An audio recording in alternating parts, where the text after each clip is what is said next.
Okay, so in this video, I'm going to go over the code that you're going to be writing to implement perceptrons, both the one-layer version and the multi-layer version.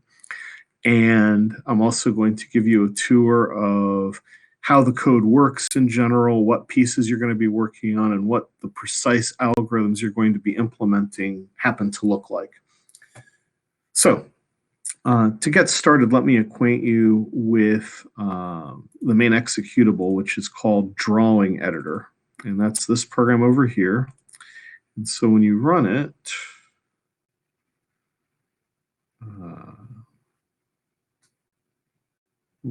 there it is.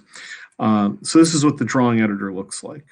So in this Drawing tab, what you can do is draw letters. So like say you want to draw the letter X. Well, you can just kind of hold down your mouse, drag it along, and you get an X. And let's say you want to give it a label. You put a label, the letter X in that slot there, and then you click that you're going to record it.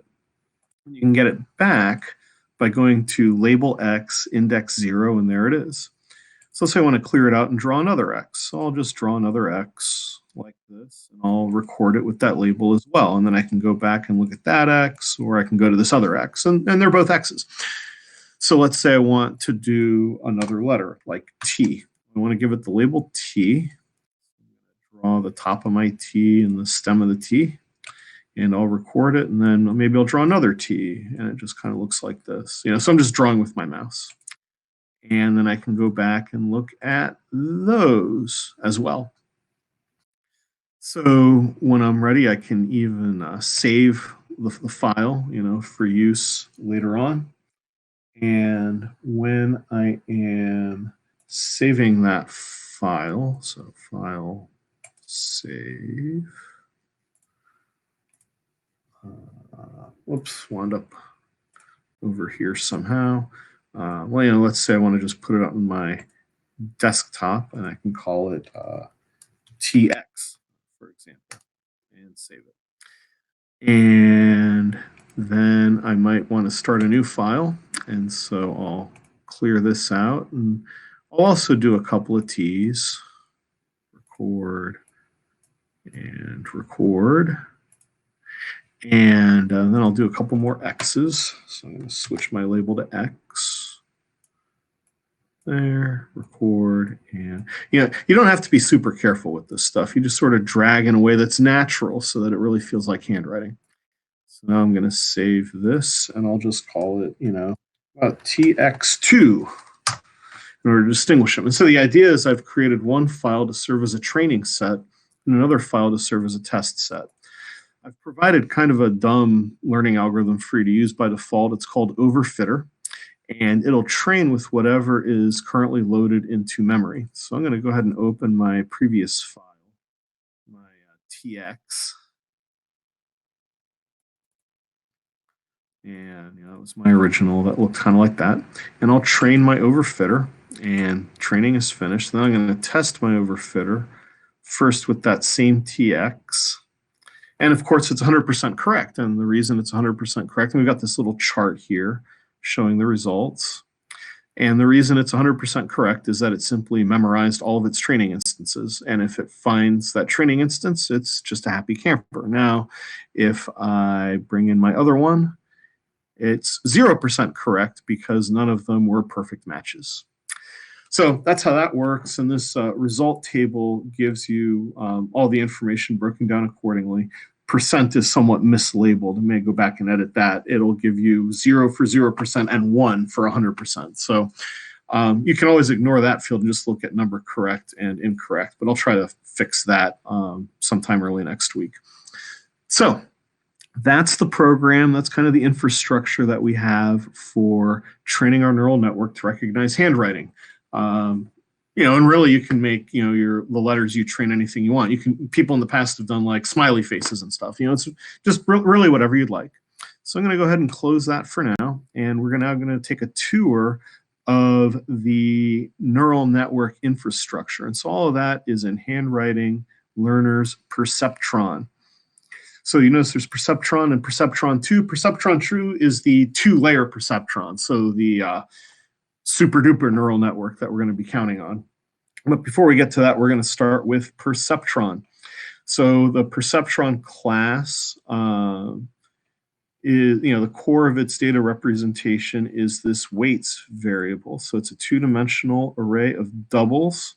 And the first dimension is an input, and the second dimension is an output. And the value in the array is the weight that connects that input to that output. I provided for you a constructor. You tell it, how many inputs, how many outputs, and then it will initialize with random weights. So every time you create a new one, the initial weights are random. It might behave slightly differently, but ultimately it really ought to converge. So the very first thing that you're going to work on is this compute method here. So the idea of compute is you give it an input and it should return an output array of doubles that are all the values for the output. So you certainly don't want to return a 0-element array like I have provided for you here. That would be very bad. Now let me highlight, be sure to include the fixed -1 threshold input. Now, where's that coming from? When we initialize the weights array, we actually initialize it to the number of input paths, and that's just going to be the number of inputs plus 1. And so you can think of the final index as being the weight for the threshold input that's always fixed at -1. And so when you're computing it, you need to take that into account. Now, once you've computed the sum for that output, you apply the sigmoid function to it. And so we talked about this in class. It's 1 over 1 plus e to the -x. So you're going to apply that to that output. And that function for the sigmoid is just handy, waiting for you right up there. So once you've done compute, you're then going to write this method called apply weight updates. So the training process is actually happening in a separate class called Perceptron Trainer. And it does a whole bunch of batch testing and assessing of errors and so forth, and presents to the perceptron, here are all the modifications to make to your weights. So this implementation is a simple nested loop where for each weight, its update is in the corresponding cell of this two-dimensional array, like so. Okay. So once you've done that, you're going to do a little bit of work in Perceptron Trainer so that it can actually learn something. So there are two methods you're going to work on here. Calculate error calculates what the error is for a given output element. So in other words, this output variable is an index for both this outputs array and this targets array. So it's going to this is a pretty simple thing to implement, actually. You take the output and its target, and you find the difference between them. So you take the target of the output minus the output itself. And then you're going to multiply these by the gradient of the output. So how do you calculate that? Well, you come up here into Perceptron, and there's this gradient function waiting for you. And we talked about this in class. And you're just going to put the output value itself in as that parameter. And so at that point, you've calculated the error. Again, this is a pretty basic, straightforward calculation. Next, you're going to come down here to record weight update. So this is going to be one of the most critical, important functions that you write. I mean, they all are, of course, but this one is really pretty essential.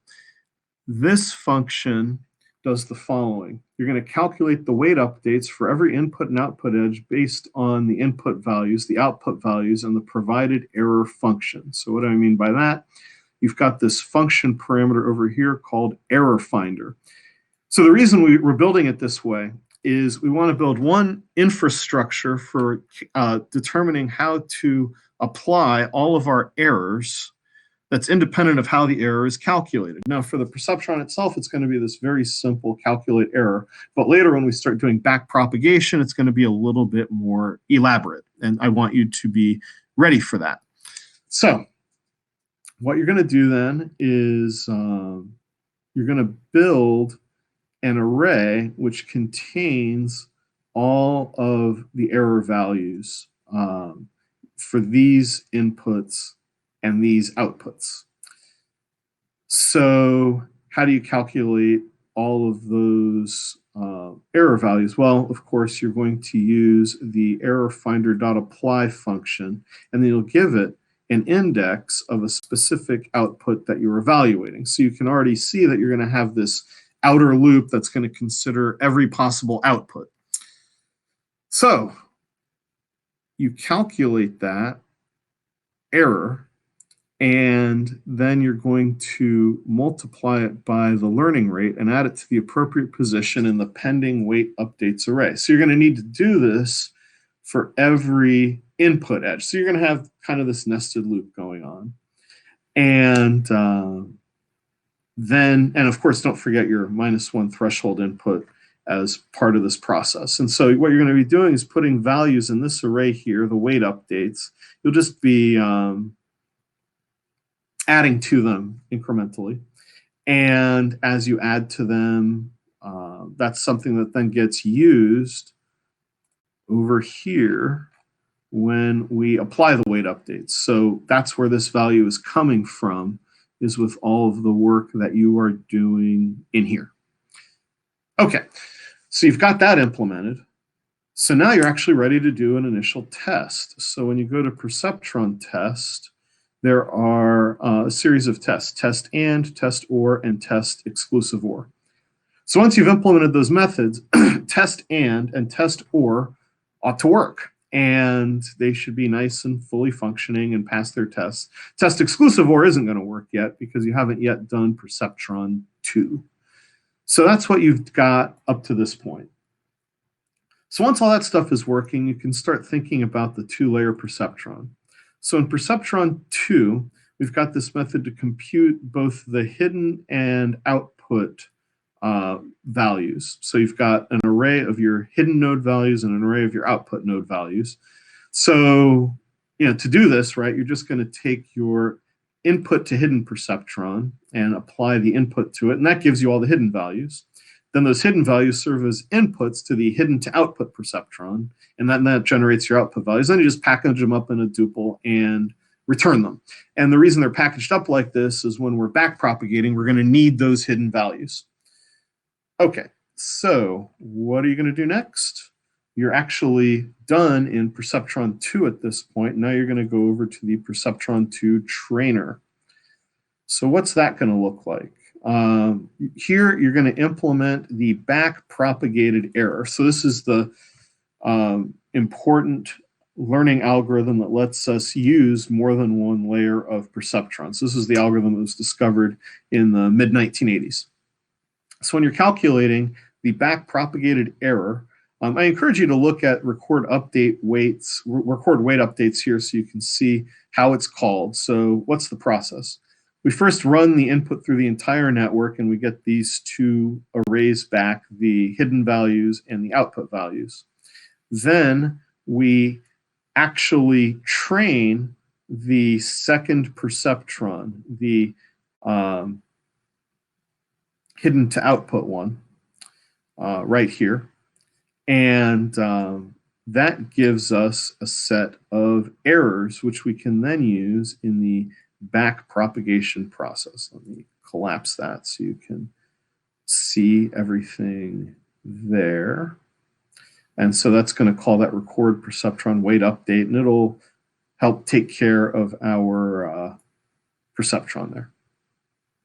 Okay, so having done that, we now record the weight update for the input to hidden layer. And when we're recording that weight update, here we need to calculate the back propagated error over here. Very, very important.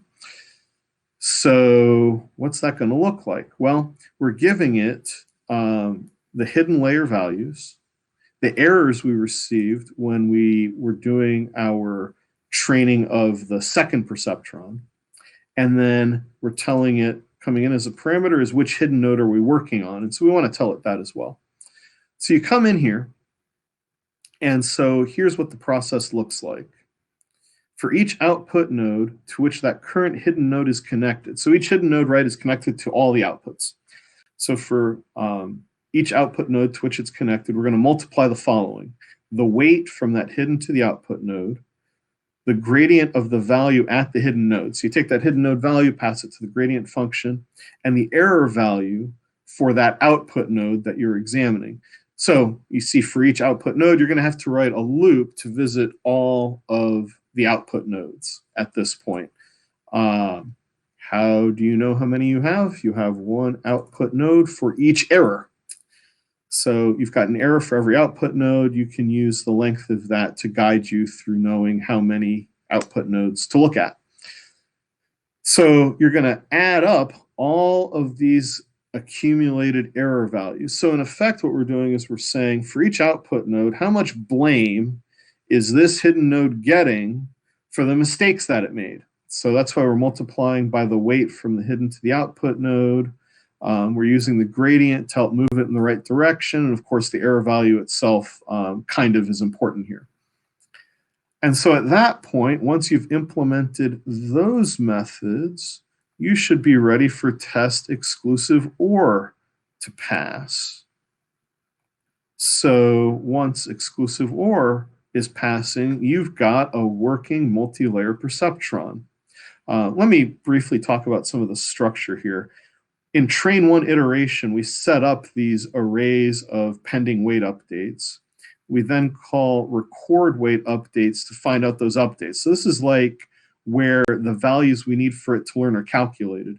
And then when we call apply weight updates, that actually changes those weights. Now, why do we do it in kind of this roundabout way?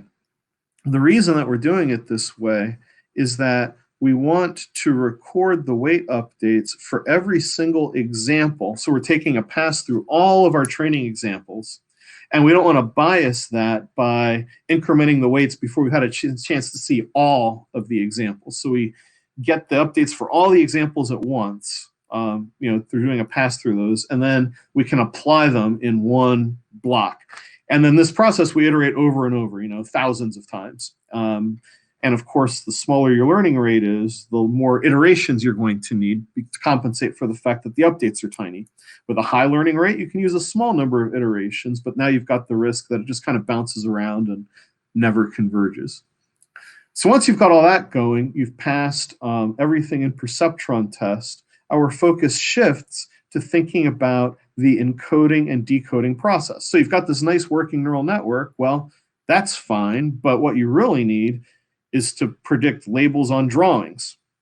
So to that end, there's kind of this bridging class here called Perceptron 2 Recognizer AI. And Recognizer AI is an interface that is a bridge between the drawings and their labels and then whatever learning algorithm you're using. So Classify uses what's called an encode decode object. So it belongs to the label encoder decoder class. We'll look at that in a second. So it asks that to decode what our perceptron, which we call the trainee, calculated when you gave it, whoops, that was completely unintended, when you gave it the sample, the drawing, which has been encoded. So that's what classification looks like. As you can guess, encoding and decoding is part of your job on this assignment. So here is the encode sample. So you're going to be given a drawing object, and you need to create a flat array of doubles corresponding to it. So basically, you want one entry in your array for every pixel in the drawing. So you'll want to look at the drawing class, see how all of that works, and then build your double accordingly. And once you've done that, this label encoder decoder test has this test encode sample. We provide a nice tiny drawing, and it should look basically like that. So then we're going to look at this label encoder decoder class itself. So how this is implemented is we maintain an array list of labels. So each output in the neural network, so each output node represents, I picked that letter. So this neural network could have, say, 10 letters, and that means it would have 10 output nodes. And really what we're looking for is to figure out which output node registers the biggest value, and we're going to call that the winner. So we find which index that is, and then we're going to ask this class, okay, what label goes along with that? So to encode a label, we give this object that label, and it's going to spit out an array where there's a 1 in the position that belongs to that label and a 0 in all the other positions, and that provides our training target. So that's given for you. What you're going to implement is decode. And so decode gets this array of outputs, which is generated by the network. And then your job is to find which one is the biggest one. And whichever one is the biggest one, its index will go into this output to label, and that'll spit out a string that you then get to return, just like that. So at that point, once that works, you should be able to pass test LED over here. And once you've done that, you've got not only a working neural network, you've got an encoding that actually then lets you go back to the drawing editor and start classifying things. So the final thing to look at is the GUI is going to search this learners folder, not the perceptron folder, but the learners folder, to look for objects that extend Recognizer AI, and it's going to make all of them available on its little drop-down menu. So anything you want to test has to go in this directory. And what I've provided for you here is a class that gives an example of coming up with a specific network architecture you want to assess, including its training protocol. So here I do 1,000 iterations with a learning rate of 0.1 and 20 hidden nodes, and then boom, I can just try that out. So for this assignment, then what you're going to have to do is come up with several different variations of this, because I want you to assess what's the impact of varying the number of hidden nodes or the learning rate or the iterations and so forth. So all of these pieces put together should be enough for you all to implement the project. And so for Tuesday, let me bring over the assignment.